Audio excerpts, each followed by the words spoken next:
Imagine this. Your world is shattered by a devastating loss. You beg for just a few days to grieve, but your boss? He slams the door in your face, fires you, and tries to silence you with a shady deal. That's exactly what happened to me. But 6 months later, when he tried to erase my past, I made sure his phone would never stop ringing. Stick around for a story of cold-hearted betrayal and a revenge so clever, it's still ringing in his ears. If you've ever been wronged and dreamed of that perfect comeback, smash that subscribe button and hit like. Share your own stories of justice in the comments below, because this tale of corporate cruelty and sweet revenge is one you won't forget. Let's dive in. The day my grandfather passed away, it felt like the ground had been ripped out from under me. He wasn't just family, he was my rock, my confidant, the man who taught me how to tie a tie and tell a good story. We'd spend hours on his porch in Florida, him sipping sweet tea, me soaking in his wisdom. His death hit like a freight train and I was left reeling, trying to process the void while facing the daunting task of helping settle his estate. I needed time to grieve, time to honor him, time to handle the legal mess of wills and property. So, I did what any responsible employee would do. I turned to my corporate job expecting a shred of humanity.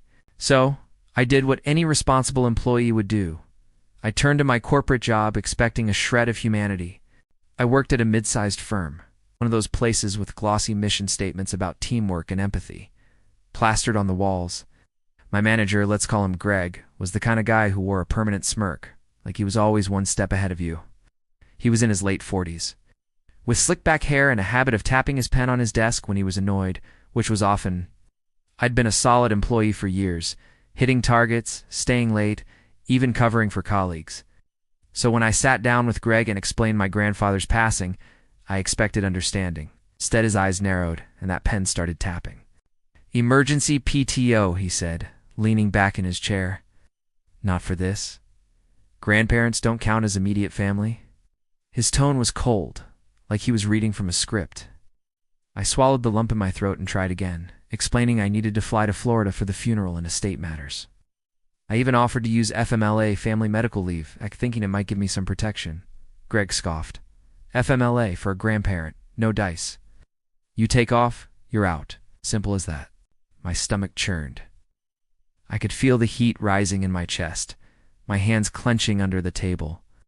This wasn't just about policy, it was personal.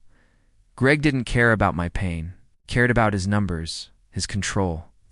I tried to reason with him, my voice shaking. "Greg, I'm not asking for a vacation. My grandfather just died. I need 2 weeks. His response? A slow shake of his head and a single sentence that still burns in my memory. "If you're not here, you're not employed." I left his office in a daze, the fluorescent lights buzzing overhead, my heart pounding with a mix of grief and rage. I had no choice.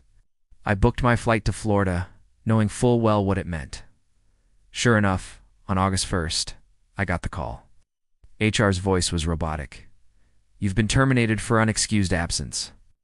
Then came the kicker. They offered me 2 weeks of severance, but only if I signed an NDA, a gag order, and an indemnity clause. In other words, they wanted to buy my silence to ensure I couldn't sue them or even vent online.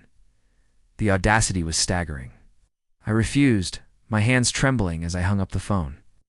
I wasn't going to let them bury their cruelty under legal jargon. In Florida, I buried my grandfather instead. The funeral was a blur of tears and eulogies, his old fishing hat resting on the casket.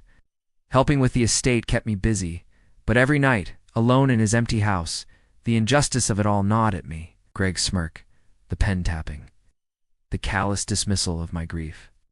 I vowed I'd never forget it. Fast forward to January. I was in a new chapter of my life, cradling my 6-week-old newborn at 5 a.m., the soft glow of my phone lighting up the nursery. A LinkedIn notification pinged. Greg had viewed my profile. My stomach twisted. Why was this guy 6 months later creeping on my page?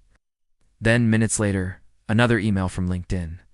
My employment at the company was being disputed. Greg had reported that my listed end date August 1st was wrong, claiming I was terminated on July 31st, a one-day difference. Petty vindictive jab over a technicality about benefits or some nonsense. I fought it, explaining the timeline to LinkedIn, but they didn't care. They removed the job from my profile entirely.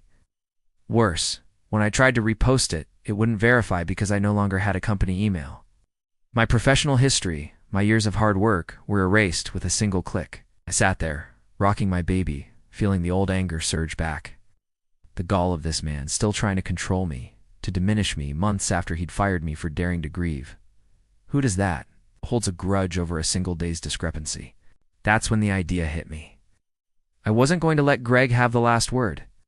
I wanted him to feel the chaos he'd inflicted on me, to be overwhelmed, just as I'd been. I grabbed my laptop, my baby asleep on my shoulder, and started digging. The internet is a treasure trove if you know where to look. Within minutes, I had Greg's home address, his personal cell, his work, and personal email. It was almost too easy. And then, I got to work. I signed him up for every spam list I could find. Newsletters, car insurance quotes, gym memberships, you name it. But I didn't stop there. I went big. I found every real estate agency and moving company in his area and filled out their contact forms. I posed as Greg, saying I was looking to buy an $800,000 house or planning a cross-country move. I gave them every piece of contact info I had: his cell, his work number, his emails. These were high-value leads, the kind that makes salespeople salivate. I pictured Greg's phone lighting up, his inbox flooding, his client-facing role turning into a nightmare as he tried to dodge relentless calls. A week later, I got a message from a former coworker, someone still in Greg's department. "Dude," she wrote, "Greg's losing it. His phone's been ringing off the hook for days, realtors, movers, even some random vitamin subscription service. He can't turn it off because of client calls, and he's furious." I leaned back in my chair, a slow grin spreading across my face. I could imagine him, that smug smirk gone, frantically declining calls, his pen tapping harder than ever. Did he know it was me? Probably not. The beauty of it was the anonymity. Those calls started flooding in within an hour of his LinkedIn stunt, but there was no direct line back to me. For the first time since that awful August day, I felt a weight lift. It wasn't just about the spam, it was about reclaiming my power, about showing Greg that his pettiness had consequences. Justice didn't need a courtroom or a lawsuit. Sometimes it's as simple as a phone that won't stop ringing. I'd turned his own control freak tendencies against him, and it felt exquisite.